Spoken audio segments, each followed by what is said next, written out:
Alrighty then. Welcome everyone to Workshop Wednesday. It is time to make some stuff. That's right, we are back in the lab back in the workshop with some minis to paint. So every so often I like to put together some minis and for painting. I've got a bunch of stuff tonight. As mentioned in the description, we're going to be painting some duergar, which are these fellas here. Basically evil dwarves. I'll be painting them up based on just various text. The thing about the duergar is that they can enlarge themselves into much bigger versions of themselves. We're going to paint that as well. And the other interesting thing is that they fight with these war picks. So I'm going to go ahead and paint up some of these war picks as well. I've actually been playing around with these because they actually printed out, these are all 3D printed, with fairly thick handles. So I've been having to sand down these, and you can see how I've been rubbing this along the edges of that sandpaper just to get this down to a size that I can actually slip into those fists. But that I'm fairly happy with. I don't need them to be like gripped way down on the shaft, and you probably wouldn't with a pick anyway. But they were like just barely fitting in on the very, very edge. So I just wanted to, get those working. So I think these are all fairly decent. And I could probably sand that down a little bit more. So let me just do a bit more on this one.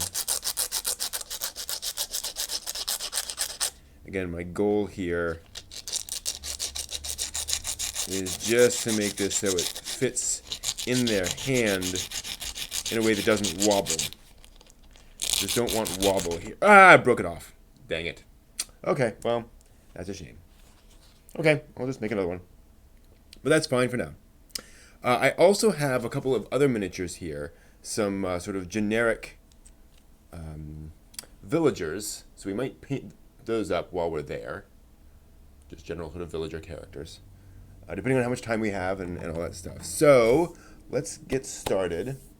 And as always, I like to have a glove on my holding hand, my miniature hand. Don't have the blue ones today. I kind of ran out. And we're going to start with, I think I'm actually going to start with the war picks. So I'm going to paint the hafts brown. And then I'm going to put a metal, probably like a pewter color, onto the war pick itself. And so let's go ahead and start with the haft. So I have a small brush here. And I'm going to grab a dark chocolate, so a dark brown. You really can't see because of the light, but that's the rough color there. And we're going to go ahead and dip into that. Grab one of these picks. And then we're just going to brush that paint on. Now, in my experience, resin... Ooh, that's... one second. Hold on, let me... Okay, I'm going to try to grab that with my... over here. Because the resin's a little slippery. It tends to run around. Now, the thing about resin painting is that the acrylic paint doesn't necessarily stick to it extraordinarily well. So sometimes it's a little thin. I'm going to put a dab on the top there, because presumably that's wood sticking out of the tip. Maybe I can just rotate that. Yeah. Get a little there on the tip. Good. So there's the beginning of those war picks. Put it over here. It's a shame I'm going to need to print out more of that. I probably should have 3D printed a couple of spare picks, but oh well. So let's go ahead and do the rest of these. So basically I will get the hafts done, the stick part, and then I'll come back once I had a chance to dry and do the actual metal part. I'm just going to move this down a little bit, make it a little easier to get to. And we're just brushing that paint on. I'm noticing with this, it's actually working a little bit better if I have a lot of paint on the brush. So I'm being fairly generous with the paint.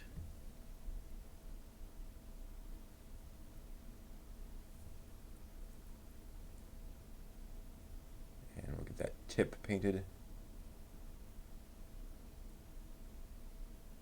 Okay. And as always, I can go a little bit over on there. I don't know if you can tell. So the paint has gone down a little bit onto the pick head, but that's okay, because I will be coming back over this to paint the pick head. And so I can just get off that and paint over that little, that over paint there, if you will. I cannot see this paint. Okay. And we'll just get that done. Hey, Jaharis.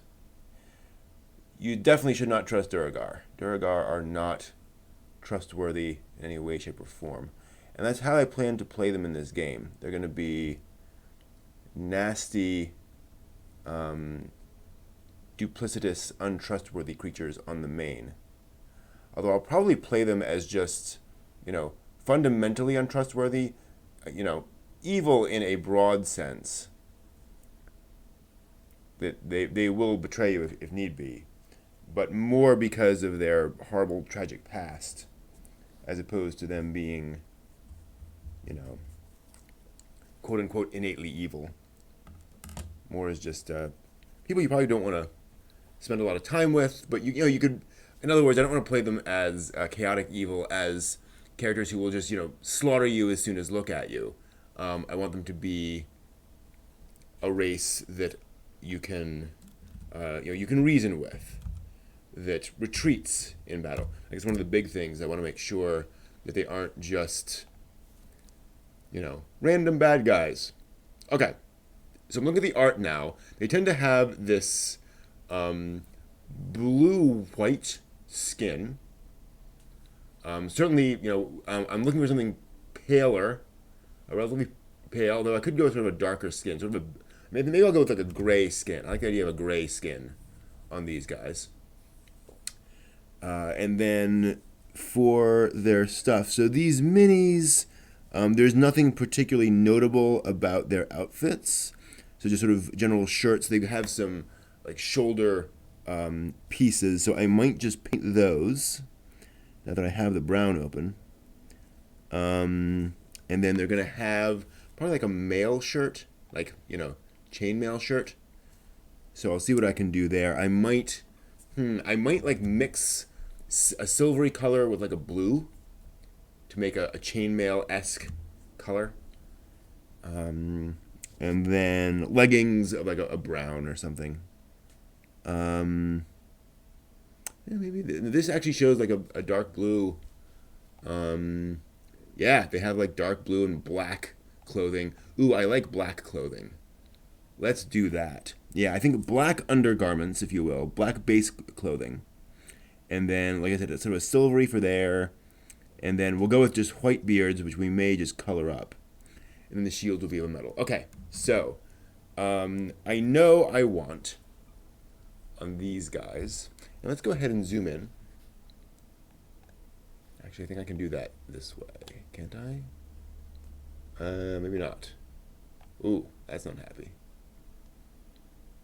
Hold on. I hate when that happens. Sometimes the camera just, the white balance goes completely nuts.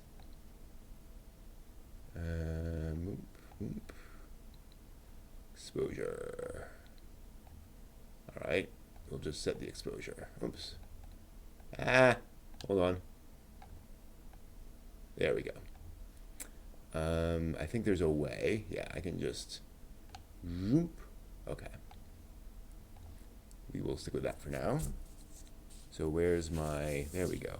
That's perhaps a bit too zoomed in. I'm not sure. We'll figure it out. But I kind of like that. You can see in pretty great detail. So I'm gonna go ahead and paint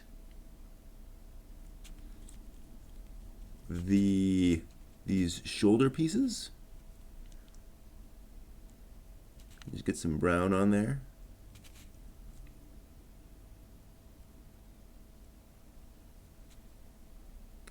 just get in there. I'll probably come back in with some like metal to get the spikes on it. Those spikes are cool. But let's at least get a base brown on that.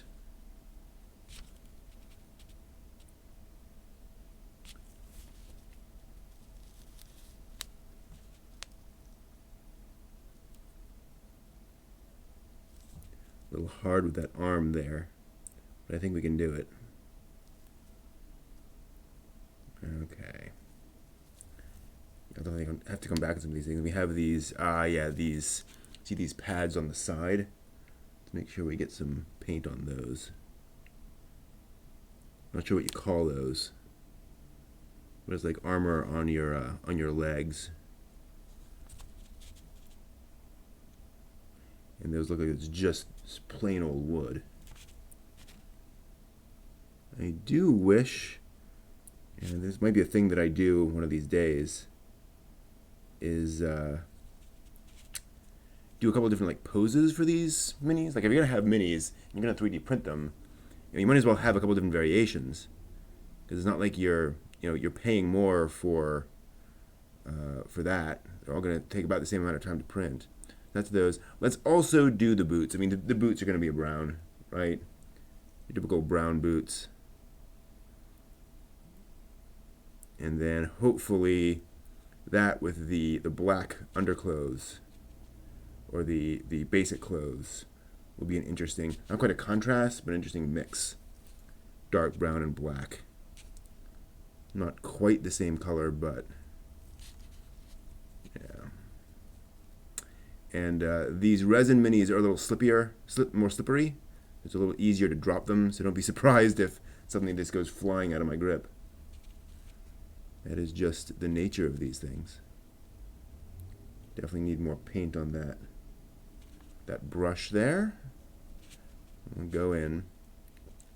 Now, you may be kind of impressed at how close I'm able to get on some of this painting.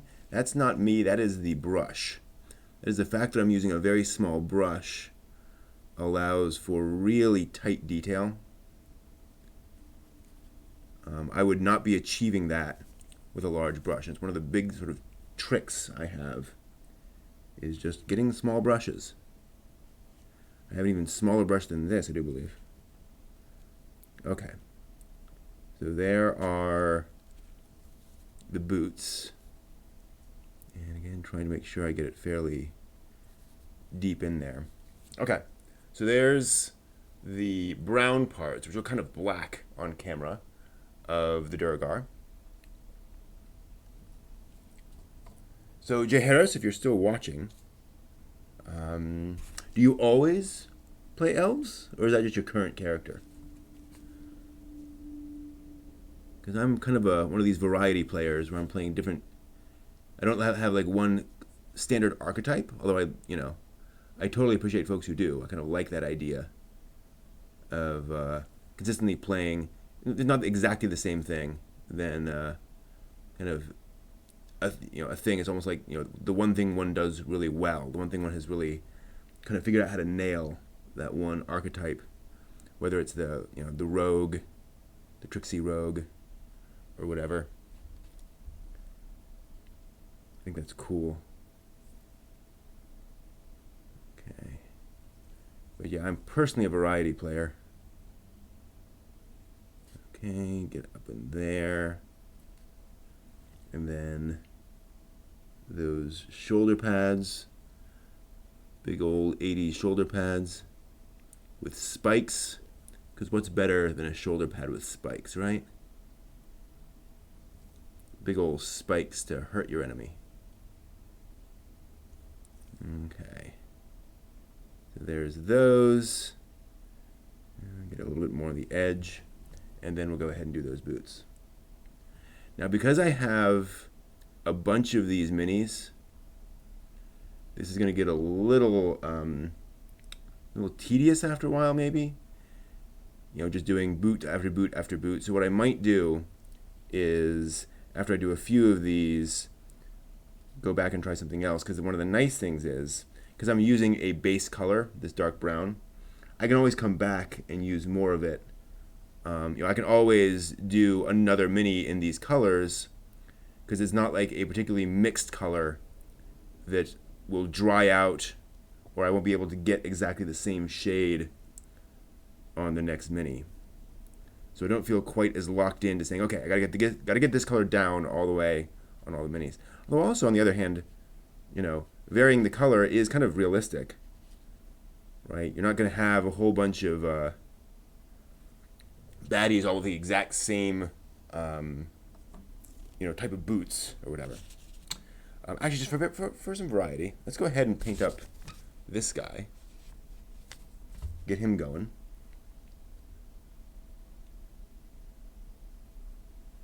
Okay, so we have those epaulettes.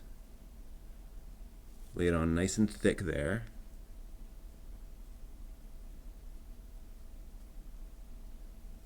Yeah, that's pretty cool. It'll look really nice once we come back and add the steel spikes to that, I think. It'll really add something to there. Okay, so there's that. And then same thing here.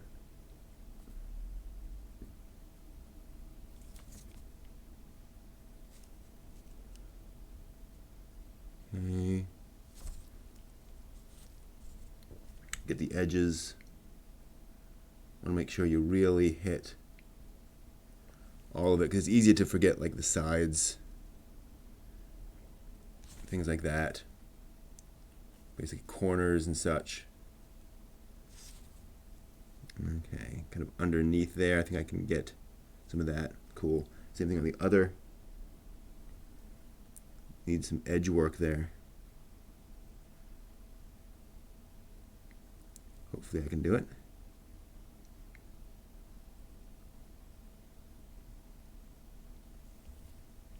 All right. Nice. And let's. Thank you, Kevin Trotter. Much appreciated. You don't have to talk about minis here. We can talk about anime. Wow! Was Lane as formative for you as it was for me? Because Lane is definitely one of these things that, I'm not going to forget anytime soon. Really changed me as a person. Although it's funny, it really convinced me to not spend all my time online. But then I do end up spending an awful lot of my time online. And so I kind of have to fight that. But I credit Lane for kind of opening my eyes to that, for at least making me want to fight it. I was saying, the internet's not a bad thing, but one can definitely go overboard. And,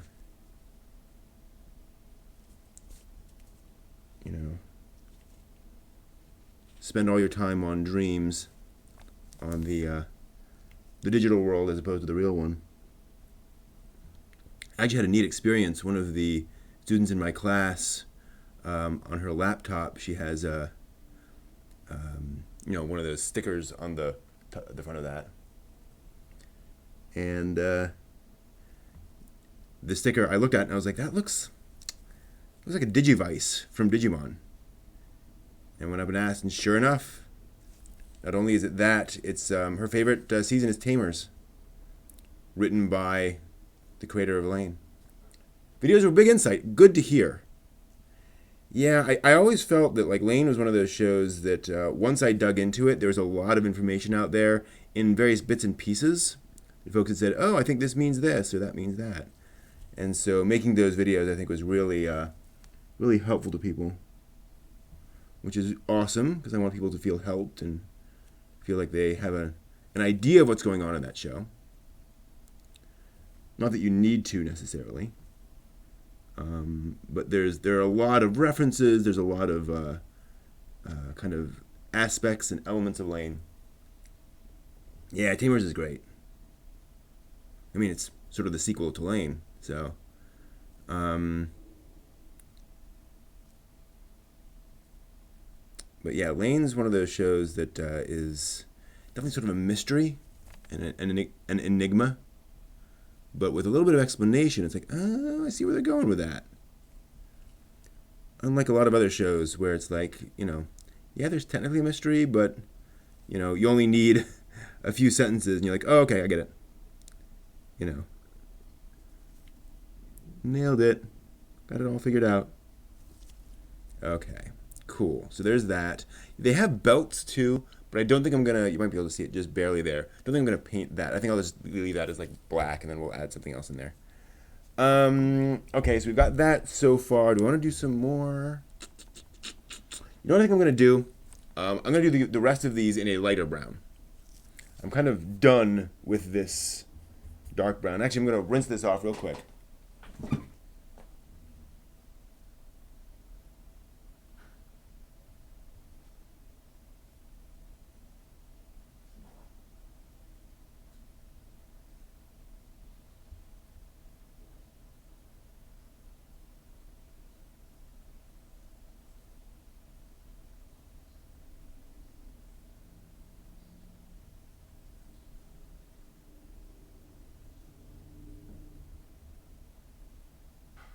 Okay. There we go. Then let's throw that away. And I'm going to switch to this light brown. Actually, it's good timing. I'm almost out of this light brown, but I have a new container. Yeah. So we're going to switch over to this light brown and use that for these other guys. Yep. Is there actually any left? There's like none left. Okay. So we'll go ahead and use that here.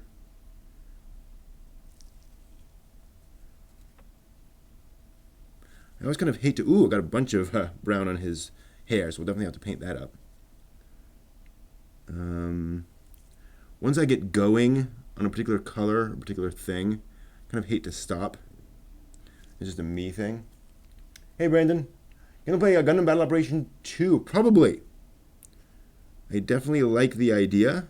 I'm definitely up for those sorts of games. Although, in all honesty, I bought that PS4 Gundam game that came out a while back and like enjoyed it, but I only played it like twice. Not quite sure why. I think it's just, you know, flying around in Gundams, beating each other up, which is kind of fun, but it doesn't really, you know, hold my attention for long periods. So, depends on the game. I know that there was that, PlayStation game that was basically retelling the story of original Gundam. And I played some of that, and that was really fun. Played that like at Best Buy, like at a store. But I'm definitely up for that Battle Operation game. But yeah, just kind of random melee combat. Not as immediately exciting to me.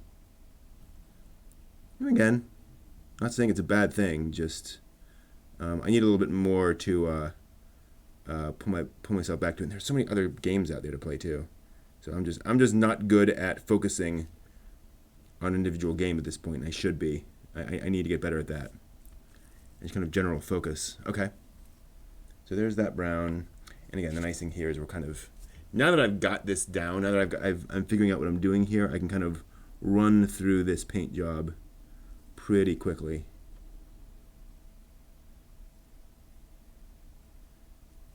So once that's done, I think we're going to go for maybe the black of their outfits. And I'm just scraping off some of the extra paint that's on the on the side of the brush. Okay. The other nice thing about having variation is that when you got the minis on the table, you can say, "Oh, I'm going after the one with the, you know, the light-colored boots or whatever." And folks are like, "Oh, that one," you know. My orcs like to vary their hair color a little bit. Gundam Versus, that was it. Thank you. And again, clearly a well-done game. But I don't know. Just did not have staying power for me.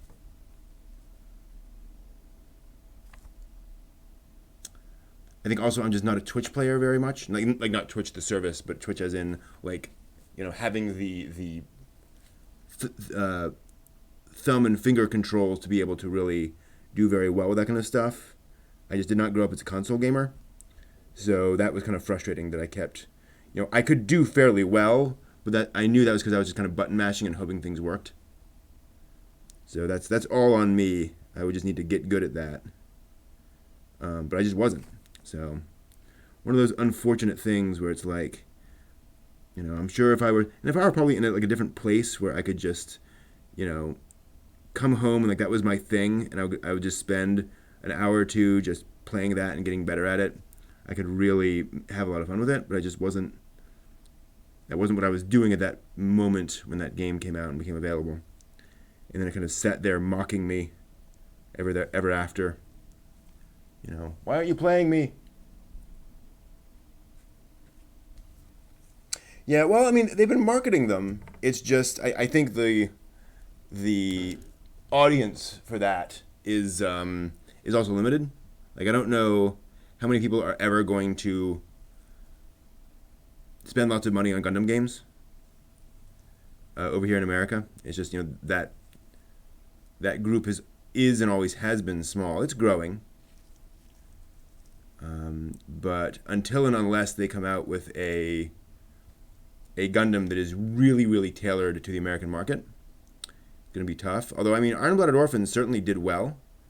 IBO definitely seems to be one of the big, just successful anime series in America. Like, a lot of just general people who aren't even into Gundam watched IBO, which is really cool.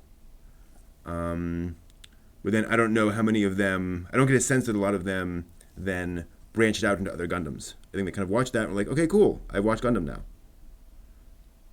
So, and of course, as with so many things, I don't know how much of that you're ever going to really address. Getting blobs of paint everywhere now. I need to clean off. You see how my brush now has like gobs of paint on the side? That's the problem. Actually, yeah, there we go. So I have these gobs of paint on the side of the brush. So as I'm brushing things, these areas are now getting gobs of paint on there. So I think what I am going to do, actually, I'm going to scrape off some of that stuff as best I can. Again, it's not going to destroy anything. I can always go back in and paint over those blobs, but it's just annoying. It's like it's extra work that I shouldn't need to have to do. Yeah, Double O did very well. Thank you, Sci-Fi Channel, for airing that. So fortunately, like, we're now at a place where I think Gundam is properly placed in American anime fandom, in the sense that people know it's a big deal, and a lot of people have watched some Gundam. Not necessarily massive amounts of it, but the exposure is kind of there. And of course, now so much of it is now like has been licensed and is available on, the various services. So I think that's a pretty good place. Actually, you know what? These guys are wearing simple cloaks, and so I'm going to go ahead and I need to sand them down a little bit. I'm just going to sand. So there's some spots where the support material was kind of stuck to it, so it has these sort of knobbly bits. I want to get those off. So I'm just sanding down some of those more obvious spots. Cool.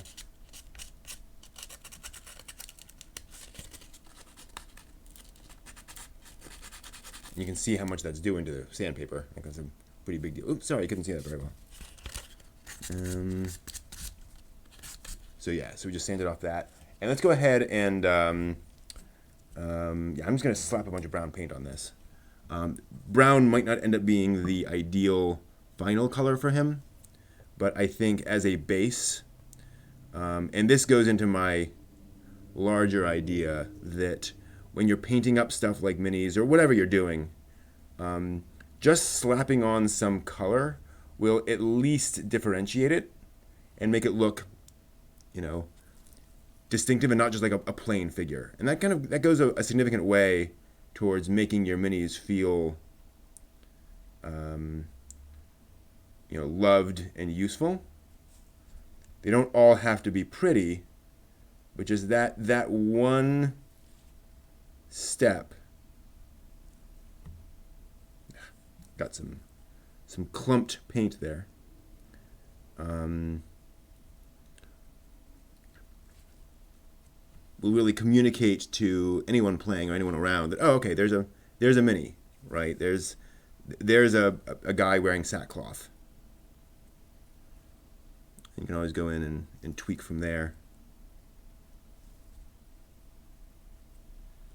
It kind of goes from, if it's unpainted, I'm a little hesitant about using it at the table. But once you have that brown, then I'd use that on the table. It's plain, but it's usable.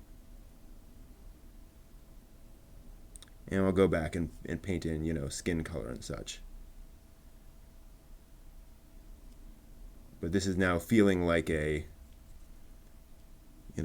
mini. Let's go ahead and get color all around there, all in there. We'll try to get on the inside of the cowl as well. Yeah, we're going to go everywhere. Except for the face. We'll leave the face. Cool, I'm glad I did that. That feels more like a guy. And I'm leaving that fairly modeled, so you can see how, it's not unhappy, so you can see how the paint there is splotchy. I'm doing that deliberately because, a real outfit's going to have folds and some bits that are dirty and so forth. So I actually want it to be a little imperfect. All right, we'll do this other thing here. So yeah, obviously I'm a big Gundam fan. So I would love for there to be Gundam everywhere all the time. But also just realistically, that's unlikely. Just a weird premise. Now with the rumored original Gundam reboot coming, that could ignite some interest, especially because they know how difficult it is to sell, Amuro and sort of his issues to the West. I can totally see them making a Gundam and maybe making multiple versions of it, where like there's a Japanese version, and there's also like there are some scenes added or tweaked for the American version that kind of establishes Amuro's position or his personality a little bit more effectively, because it's just hard for the average American to sympathize or empathize with a war hero who doesn't want to fight in war. So I think you can find ways of tweaking that in a way that still makes sense for the character, but is a little more understandable for international audiences.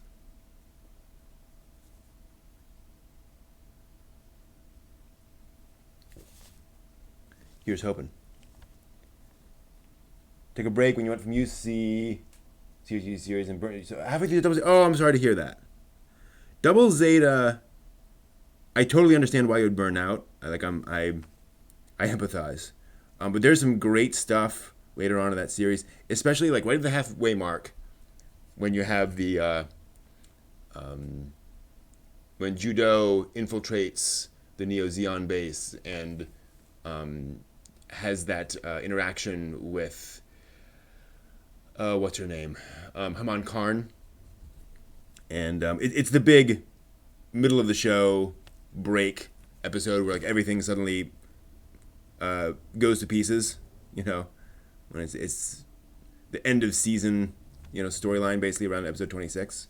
That has some great moments, and then the ending has some amazing moments. My favorite death in Gundam is in Double Zeta, end of Double Zeta.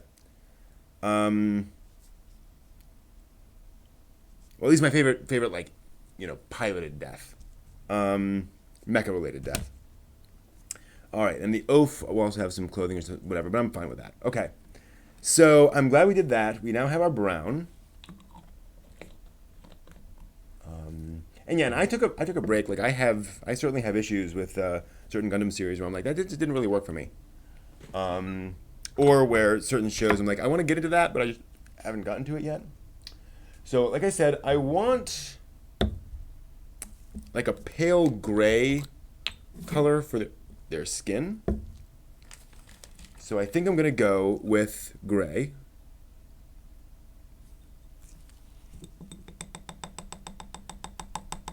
Just a straight up gray.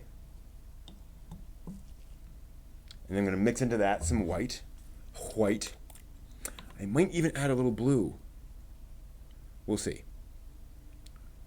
We'll start with gray and white, and we know that darker colors tend to overwhelm lighter colors, so it's hard to mix in, too little white. Let's see what we have there. That's still a little too dark for me.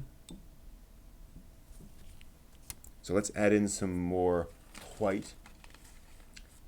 Trying to get through UC fast. Yeah. Yeah, turn A can kind of come at any point, too, is one of the nice things. Turn A, I love turn A. But you don't really need to have seen any other Gundam series to appreciate turn A, to see what turn A is doing. It's helpful to know UC and to know what a Zaku is, things like that. But otherwise, it's not, not that big of a deal. Okay, so we got sort of a putty gray for that skin tone, which again, it's okay. But it's not really ideal. I'm going to try adding a touch of blue. Often throwing in just one interesting little tint can really elevate a color. We're going to try that and hope it doesn't overwhelm everything else and see what we get. We end up adding something else. I'm actually kind of liking that. I'm not displeased with that color. Yeah, I think that's gonna be it. Oh, got a little on myself. One sec. Got some. Okay. Got a little gray on my hands, but that'll come off. All right. Shoo. Yeah, Gundam's easy to burn out on. I certainly did that myself. So we're going to try this as the duergar's basic skin tone. I'm going to go with a really small brush here. I'm going to move some of these paints out of the way. It's really easy to have a bunch of open pots of paint and then brush into one and knock it over and get paint everywhere. Especially on minis you're painting, which really sucks. All right, so let's grab a duergar. We'll grab one of the darker ones. And really the only exposed skin here is the face and the hands. So we're going to try that. Let's grab that. I'm going to cover the head. I'm definitely going to come back and repaint the hair. I feel like the hair should be a more distinct color. Kind of hard to see for me. I think that's it. I think that's the entire face. Yeah, okay. So there's their skin color. I'm pretty happy with that skin color. We'll also do the hands. Sort of interesting color there. Bit of a color of the grave. How dead bodies can have that bluish tint. It's rather nice. Yeah, I'm pretty happy with that. We'll give them fairly bare arms. Because they're also bearing arms. Ha ha ha. And we'll get back in the other arm behind the shield. And obviously we'll come back in with the shield and put something on the back, which might end up being actually more brown. We'll probably vary that brown as well. I'm just kind of getting this skin color all over that hand. And then hopefully when we come back, we can figure out that detail. All right. Yeah. There's our duergar skin tone. Let's continue on.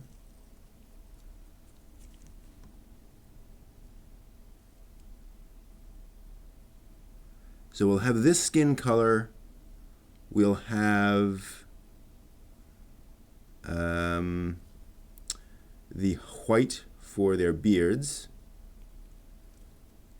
We'll have the black for their clothes. And then we have the metal for their weaponry. And that should pretty much do it for these guys.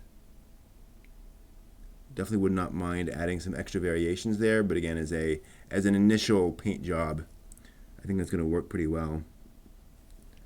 So just trying to cover that other arm, the other hand with paint. So we've got that there, and then hopefully when we come back, we can just paint around the hand and we'll be good. Okay. Yeah, coming along pretty nicely. So one of the other weird things about Gundam is that once you get into Gundam, you're like, oh, this is great. There's so much Gundam. I will never run out, and I can just power through. I'm just going to watch all this Gundam. And then at some point when you're doing that, suddenly you realize you're burning out. And you're just watching so much Gundam, and you realize, I'm actually kind of, I want something else. Like, you're still enjoying it. It's not like you hate Gundam all of a sudden. But you do kind of burn out pretty easily on Gundam. That's the thing to be careful of. Oop, need some more on that hand. And again, I'm not too worried about splashing this around because I can always come back and I will be coming back and adding that black undergarment. And now we do the hand in here. I mean, I'm not deliberately trying to splash it around, but it's not as big of a concern here, especially as I'm going around and trying to get in all of these crevices. So let's just check again. Yeah, that's the only exposed face. Cool. Now we can just kind of rocket through these.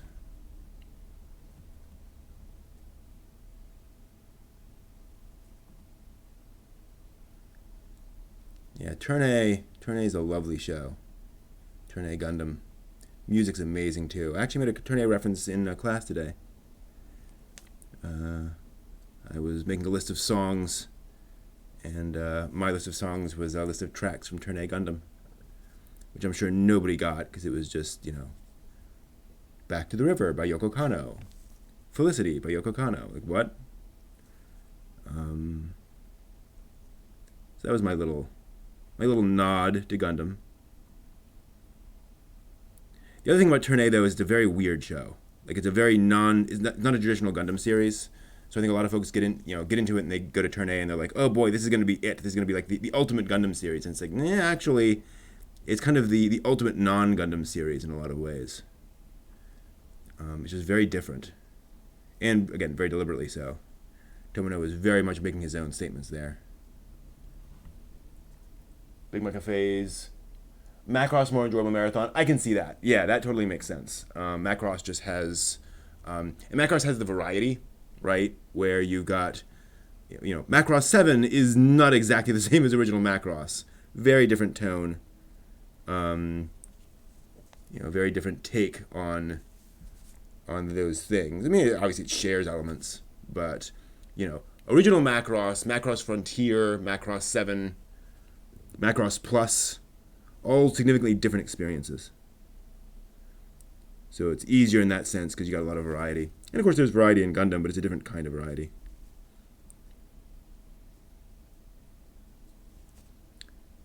Of course, I still have not watched Macross 7, which I want to do now. Now that I have a better kind of understanding of and appreciation of Macross. I'm like, I see what you're doing here. Just a fun show. Just really going full bore, pedal to the metal. Pedal to the metal and balls to the wall. Which turns out balls to the wall refers to, I believe it's a trucker lingo for the knob on the top of a gear shift. That was the ball, and so balls to the wall meant you take those and you push them all the way forward. Balls to the wall. I always thought it was a somewhat dirty reference, but no, it's about that, it turns out. Okay, so there are all of our small minis. Let's go ahead and paint up the big one, the enlarged duergar.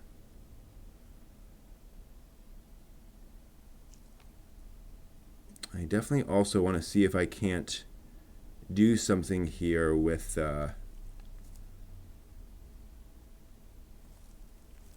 eyes. I think it'd be really cool to give these guys like visible eyes. And it's something I'm not very good at because you have to be very, very careful in terms of, you know, what you see. You know, you have to hit these dots very, very carefully, which I'm not very good at with my shaky hands. But it'd be a thing I'd like to experiment with and get better at. And the war pick did not print. The big war pick for the big duergar did not print.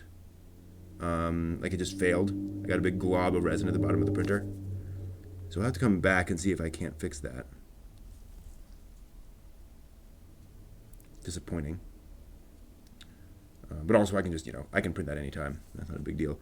And I'm just noticing on these guys, there's a little bit, okay, so these guys actually wear gloves because we'll see if this gives us the focus.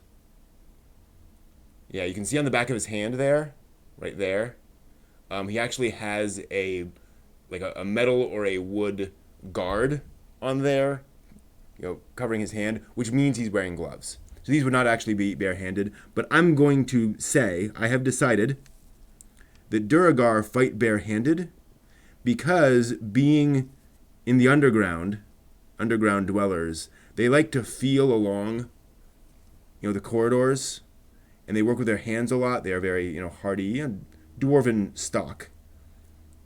So they prefer to fight barehanded. I'm just going to ignore that aspect of the mini. Just for, you know, made-up lore reasons. Okay. So there's the beginning of that guy. Not too bad, not too shabby. Yeah, Plus is definitely my favorite as well. No question. All right, so we've got that. So now we need the black. We definitely need a smaller brush. So give me about 60 seconds to wash these off. I'll be right back. We'll start on that.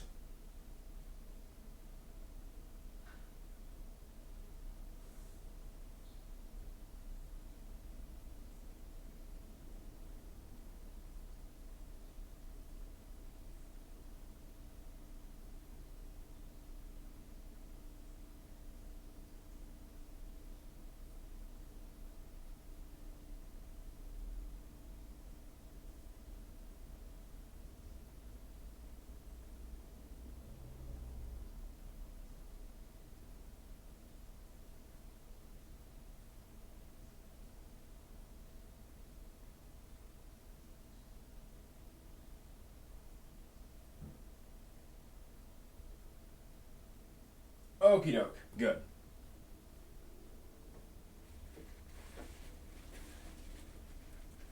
So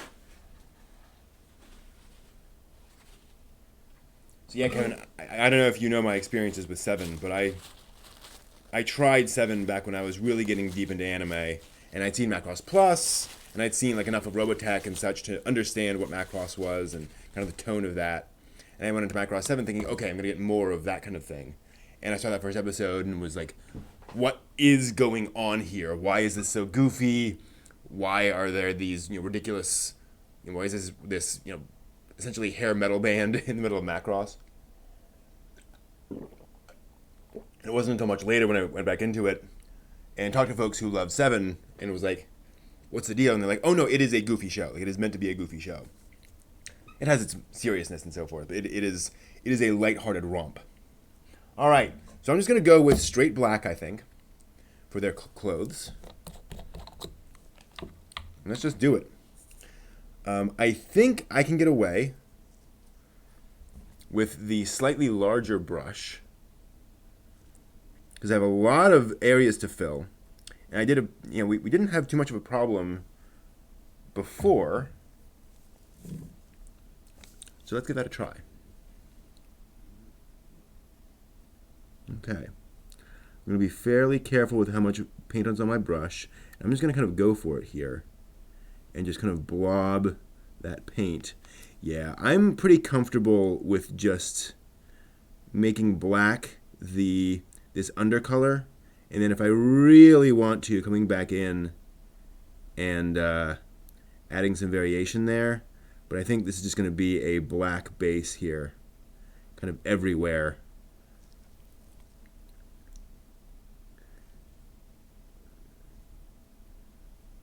And just kind of try to get that all over the mini, but not over where we've already been. So here's where I'm being more careful with how much paint is on the brush. So I'm not globbing paint on and then going into these little corners.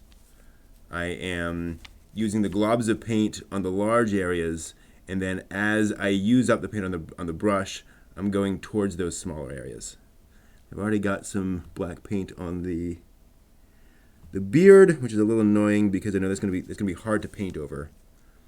You know, very dark colors tend to bleed through light colors, and it doesn't get much more dark and light than black and white.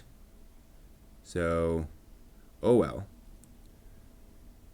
But again, not too worried, not too horrified by that. Let's get up in here, underneath those epaulettes. And then we go in here. All right, then we go in there. Get that bit of the underclothes, or just the clothes. Might have reused animation. Yeah, fair enough. It was definitely like not the best of times for Macross in that sense. You know, clearly they were having some budgetary issues with that show early on, which just does not reflect too well. Ooh, I wonder if these guys have weird, like colors of stuff. Like I wonder if they're using like bronze armor or something. That'd be kind of interesting. Gotta think about that for a minute. Or whether I want kind of the typical sort of steel-esque armor. I think I need to go in here, do a little black in there. Yep. And then a bit up in here. I can see some spots, I don't know if you can see this, on the back of the epaulettes that should have more paint.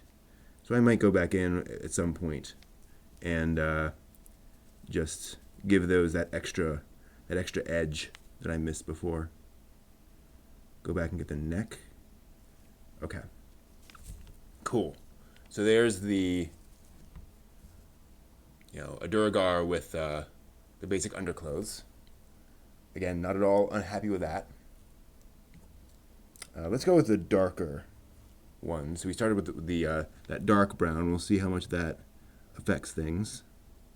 Get some black paint on here.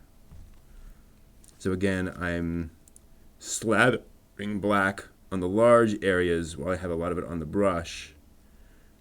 And then coming back in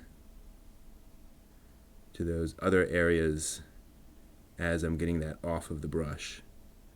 And that gives me a lot more control over the paint that's getting in those areas. There we go. That's looking pretty good, actually.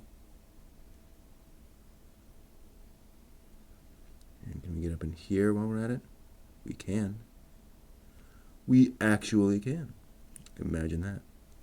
Need a bit more paint on here. Hard dipping a brush in a giant pot of black paint that is half used because there's just this inky blackness down there. And so it's really tough to judge when the brush has actually hit the top of the paint. That's a bit of a challenge.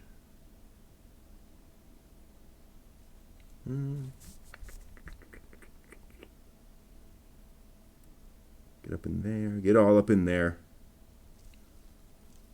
Get around here. And this is just, purely using your eyes to look to see, okay, there should be black there. Let's put some black there.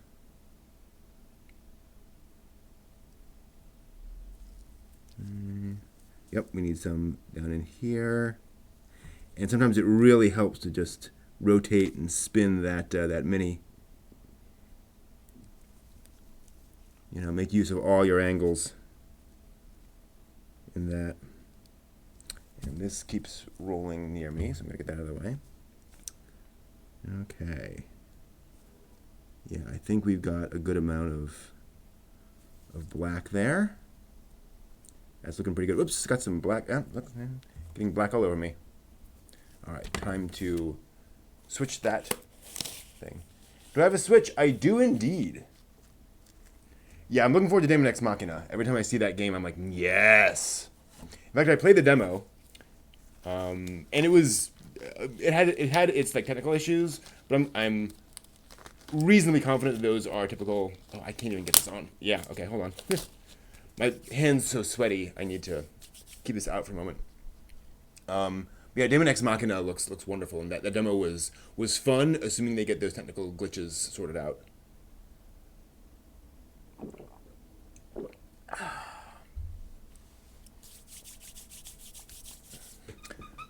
Meanwhile, let's have some fun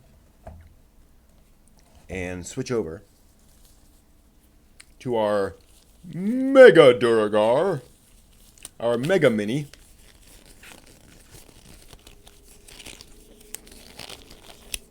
There we go. Let's get his underclothes on him. Let's get him not naked. Naked. He actually has like a bandolier as well. So we could have painted that in, but I'm not going to. Because I didn't notice it, and again, I kind of don't care. Might go back and add the belt buckles. Like, I like the idea of that belt buckle as an accent. I would probably want to not make it too shiny. So I don't want it to call attention to the fact, right, that he's got this this belt on, but just enough to add that extra little color in there, just to say, oh yeah, this guy, there's a buckle there. Like, that makes sense. Okay. Yeah. Let's get this all over. I am liking this. I'm liking the simplicity of the black. Obviously, it's not too realistic. The idea that people are wearing these sort of all black clothing consistently, but as a as a mini on the table, it looks kind of dramatic, and I really like that.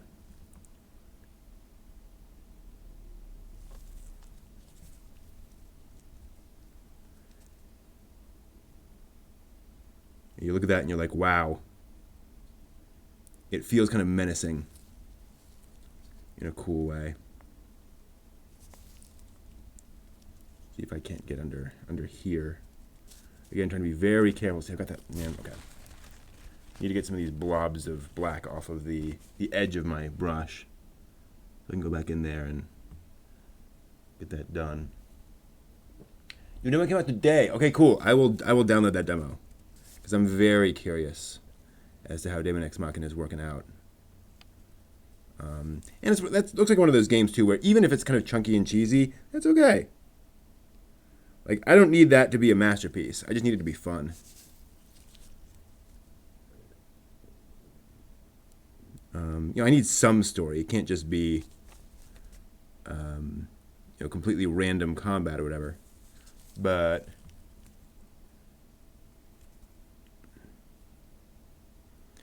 okay. Yeah, the nice thing about the enlarged duergar is that they should feel intimidating. And this guy definitely does at this point. And we'll go up a little bit into there. There we are. Okay. And we'll go up underneath those shoulder pads. Cool. So there's our enlarged duergar with clothing. And obviously that's, once that wetness has dried off, it'll look a little less crazy. Although this is like a satin black, so there's a bit of a shininess to it. All right, then let's go ahead and finish up those, and then we can come back. I'm really looking forward to adding the metal to these. I think that's really going to make them pop, make them really feel, you know, professional. Or if not professional, then at least kind of, you know, finished off.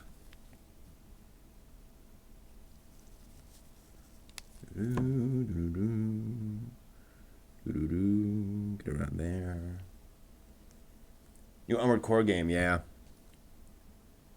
That seems like a franchise that's just dead, right? Like, I haven't heard anything from Armored Core in a while, but then I haven't been keeping up with it, because again, I'm not, wow, look at all that black on my finger. Can I get that off? Not really. Okay, I'll have to, well, a fair amount. So, I'll have a good washing on that soon. In the meantime, let's just finish this out.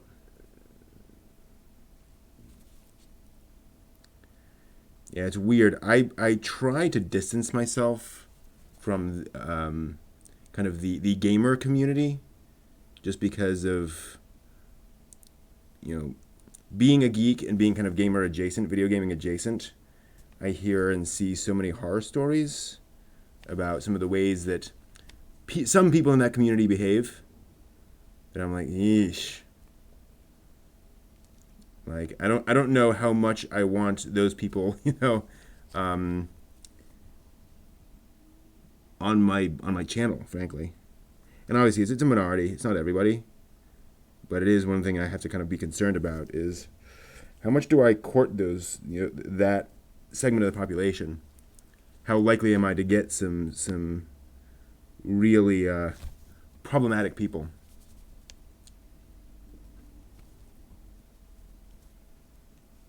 And I mean problematic just in the sense of, you know, bad behavior.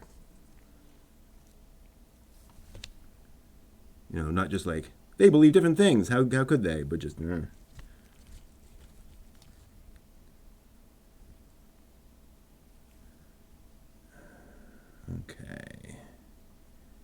That black there. Some on the arm. Pretty dead in the water. 5 people in the front, yeah. And that happens, you know, a lot of franchises just kind of run their course. And it's kind of like, all right, like this team, this concept and so forth, it had its day, but nothing lasts forever.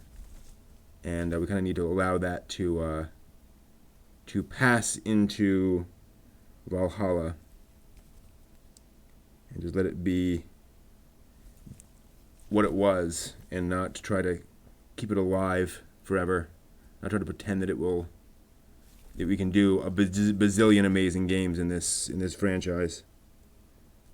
You know, sometimes you gotta let things die, sadly. Not necessarily forever. We just realize, okay, you know, that franchise is done for now, and maybe, you know, someday in the future somebody will figure out how to resurrect that and figure out the right thing. But I mean, so many of these games have these huge teams. You know, they require so much effort to put together. It's like, it's amazing that you get any good games out of the franchise, right?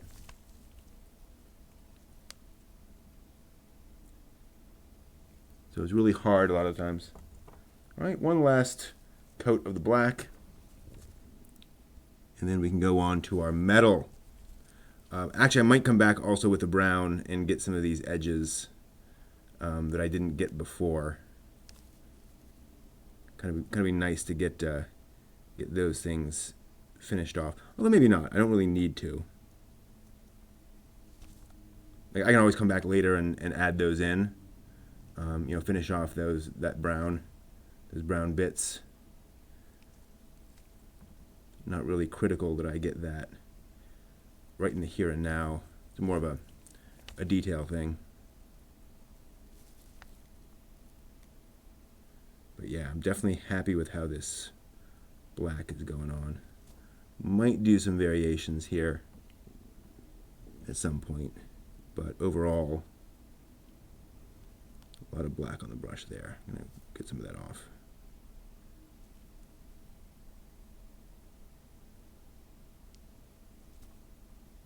Another reason why I kind of like using base colors, because I can always come back in and add a bit more in there.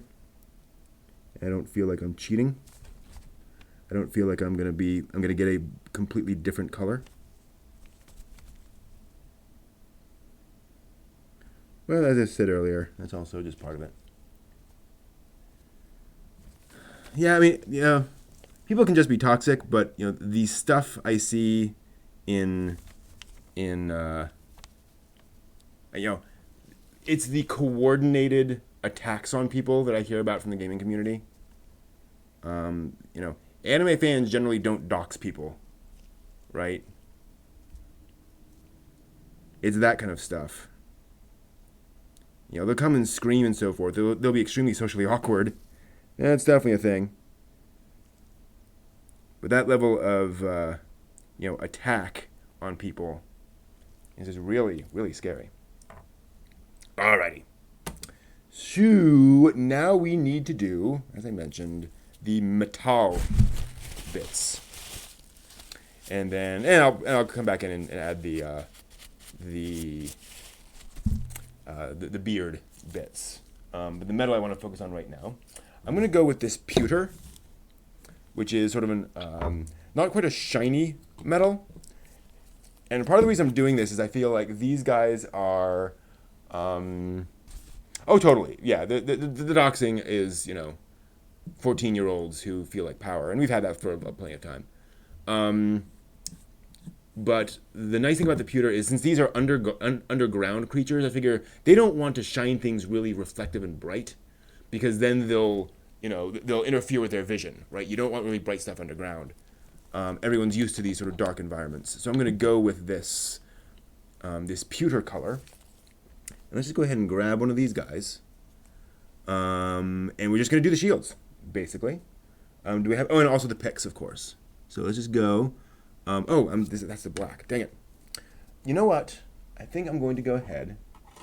I'm going to grab a larger brush for this, because I'm doing these large areas of the shield. So I don't really need to be careful. I might want to do sort of on the underside. I might want to be more careful, but we'll see how that goes. So for that front, there's that pewter going on. Yeah, that's nice. Trying to make sure I get a fair amount on the spikes as well. And then we're going to go in. Oh, we also need the little spikes in the epaulettes. That's right. I'm just going to go in and kind of smear that on the shield on the inside.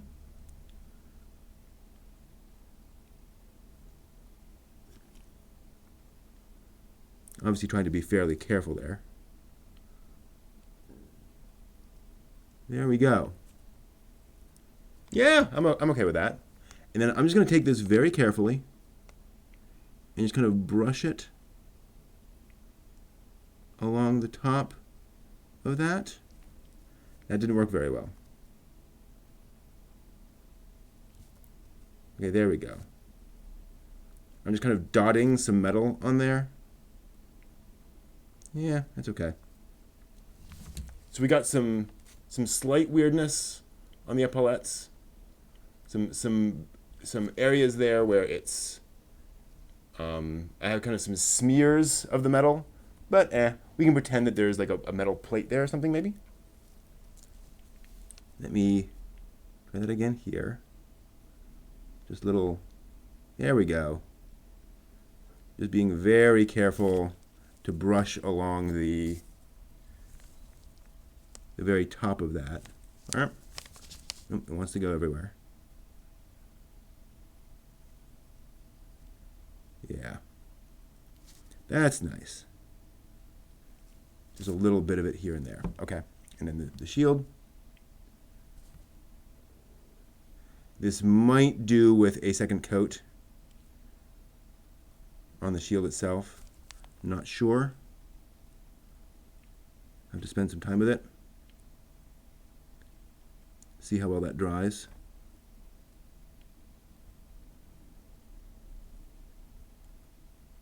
Okay. Like, no one's going to be looking at the underside of that shield, so again, I'm not too worried about that. But there we go. Okay. That's pretty... Oh, hello, focus. There we are. So yeah, pretty happy with that. Let us continue. And as has been our wont, let's go ahead and move from this... Now that we've done 2 of the minis. Did I play Sekiro? I did not. Sekiro is not my kind of a game. Because it's just running around and beating up people. And that just does not appeal to me, frankly. Like the whole, Japanese lore thing, definitely that's up my alley. But the basic gameplay loop did not seem very fun to me. And again, I'm not a trained console player, so I know that game would kill me. That game would I would die on the first boss for hours. And I'm just, I would need to be playing video games for my entire childhood to get good at that game. It's not just a matter of me getting good. I do not have the fundamental reflex skill, sadly, for that game. All right, and now, again, I'm going to try to be very careful. Actually, I'm going to put this down. And then try to kind of very lightly rub. I'm basically trying to get just the tip of the paintbrush onto the tips of those spikes. And getting a little, not exactly perfect. I'm getting it a little too far sometimes. But let's see what I can do. Let's see how close I can get to just the very, very tips of that. So a bit of that shines through. And actually, I'm okay with it being subtle. I don't want the idea of these being giant, bright spikes. They should be worn from use. Okay. So it's a little messy, but we've got some spikiness there. Cool. So there's kind of a base duergar. You can see I need to go back a little bit and clean up some of these spots with some white paint. But that's a pretty good duergar, I gotta admit. Pretty scary dude. Let's go ahead and get the rest of these. Shield. So yeah, good on you if you played Sekiro. And I can imagine enjoying Sekiro, totally. I probably would enjoy Sekiro if I just had, any kind of skills in those sorts of things. I don't play Dark Souls because I just do not have the skills, nor am I gonna, practically speaking, be able to spend the time to get those skills. Right? I would just need to spend so many hours training up my thumbs and fingers to be able to react in a reasonable time. At least that's how I feel right now. And maybe, as I play more video games, that will change. And I'll be able to come back to Dark Souls and really explore those. And I totally respect that design philosophy behind Dark Souls. This is hard, and you have to just really work at it, and kind of figure out all this stuff. I love that idea. I'm totally up for those sorts of games. They're just kind of not something I have the skill for, sadly. Oops, I forgot to do the epaulettes in that last guy. Was that him? Well, he certainly doesn't have any. So let's go ahead and just brush some on there. Very, very subtly. Too much. Okay. All right. Yeah, I've been forgetting the epaulettes a lot.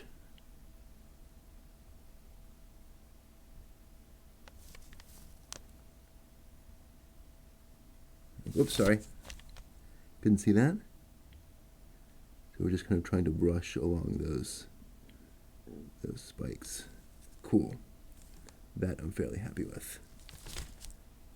And we'll do the spikes on him. He was the one we just did. Well, we'll finish off the shield, because we only got one part of the shield.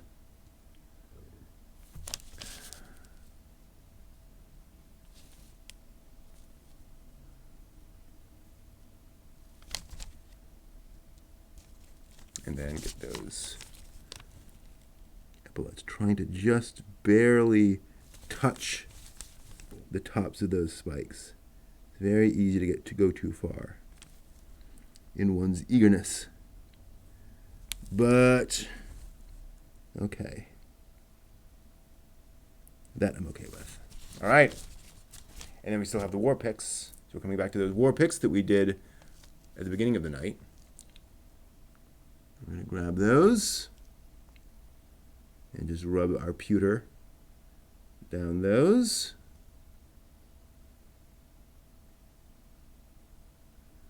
So, yeah, and I'm not trying to say, obviously, that video gamers are all bad or that video game communities are necessarily toxic. It's just, they worry me more than a lot of other communities worry me in that sense. So there's just our metal. So I'm actually going to try to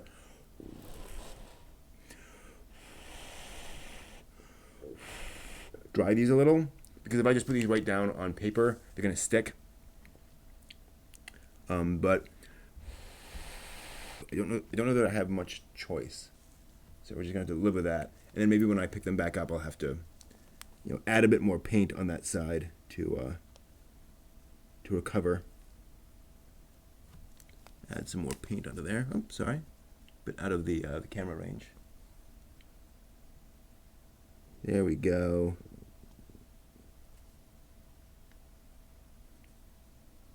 Okay.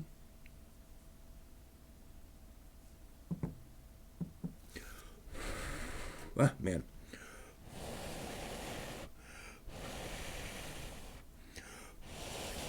When I blow from here, I blow like paperwork everywhere. So that's not so great. This guy, come on. Dang it.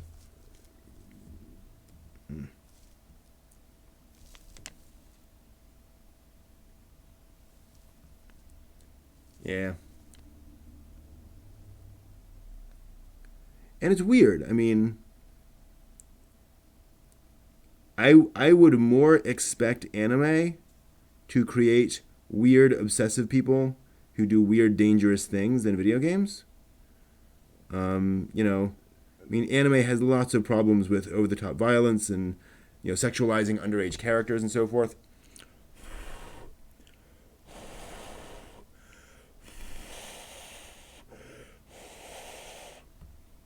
But it seems video gamers are the ones that do some of that weird behavior. And of course, we've certainly had bad behavior amongst anime fans. I mean, as happened recently, sadly, in Japan. But those seem to be like really isolated incidents, right? It's not that group mentality, that group behavior, where not lots of people, but where, clubs, essentially communities, for lack of a better word, are doing that online. Anime fans get kind of lone gunman kind of things.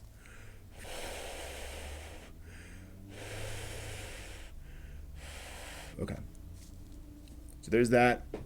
Now I'm going to come back in with my very, very thin brush and my white, and we're going to see what happens. If I take pure white, and I'm going to try to find one of these guys that hasn't, there we go. So this is one of these guys that has some brown, as you can see, right on the side of his head, which I want to paint over. So I'm going to take some white, a very, very pure white, and just put the paint on there and see, that's pretty different. Okay, so I'm going to go ahead and paint the rest of this guy's head this very bright white. Like all of that, all the beard, everything else is going to get this white. I'm being kind of sloppy there. Hold on. Why am I being sloppy? I'm a little tired here, so hold on. Near the end of the night, so I often get a little sloppy as that happens. So let me just a little more careful. There we go.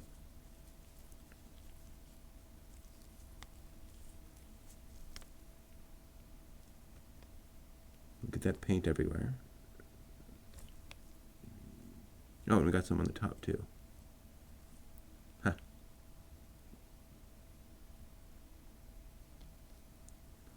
I don't know why there's some. Okay, anyway. Alright, so I've given him this white beard paint job. It's a little messy. In fact, I'm going to go in.